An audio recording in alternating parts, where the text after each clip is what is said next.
Cécile Nobile, ingénieure agropédologue au CIRAD. Avant d'entrer au CIRAD, j'ai réalisé des études d'ingénieur en agronomie, avec en dernière année de mon cursus un Master 2, donc plutôt orienté recherche, qui s'appelait de l'agronomie à l'agroécologie. Et c'est après ce Master que j'ai intégré le CIRAD, en y réalisant ma thèse à La Réunion. Et elle portait sur l'utilisation des matières organiques, par exemple des effluents d'élevage ou des boues de stations d'épuration, en tant qu'engrais phosphatés.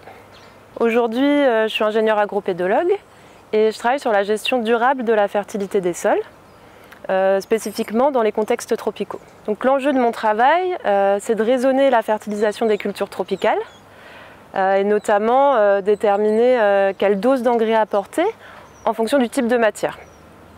Et tout ça en essayant de favoriser la croissance des cultures, d'améliorer la qualité du sol et de limiter des pertes qui pourraient avoir un impact négatif sur l'environnement.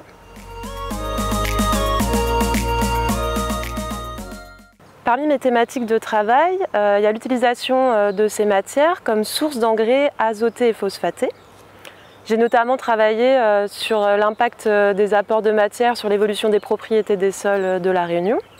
Par exemple, l'évolution du pH ou bien de la teneur en carbone organique du sol, qui vont influencer la disponibilité des éléments nutritifs pour les cultures. Donc pour mener ce travail, je me suis basée sur des essais de terrain à La Réunion, sous prairies et sous canne à sucre.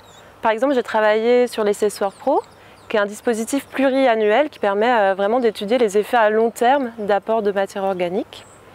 Et donc sur ces essais, il y a eu des prélèvements de sol et de plantes qui ont été réalisés, que j'ai ensuite analysés au laboratoire, et ce qui m'a permis de suivre l'évolution de la disponibilité en phosphore dans le sol et son prélèvement par les cultures. Donc moi je travaille plus spécifiquement sur le phosphore, mais certains de mes collègues sont plus spécialistes de l'azote, du carbone ou encore des contaminants.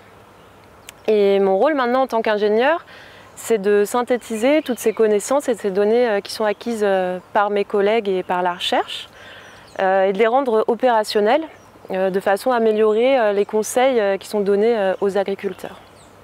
Et l'un des moyens de faire ça, c'est notamment d'intégrer ces données dans des outils d'aide à la décision qui sont à destination soit directement des agriculteurs ou bien des techniciens agricoles.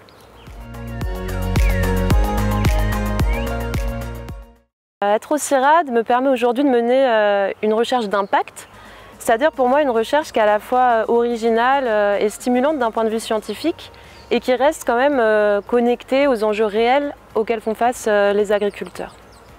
Et donc pour ça, je travaille beaucoup avec les partenaires du CIRAD, par exemple des instituts techniques comme ERCAN à La Réunion ou encore la Chambre d'agriculture. Partager les travaux de recherche avec les partenaires et vraiment mener du travail en collaboration avec eux, c'est un enjeu fort porté par le CIRAD et qui moi me plaît beaucoup.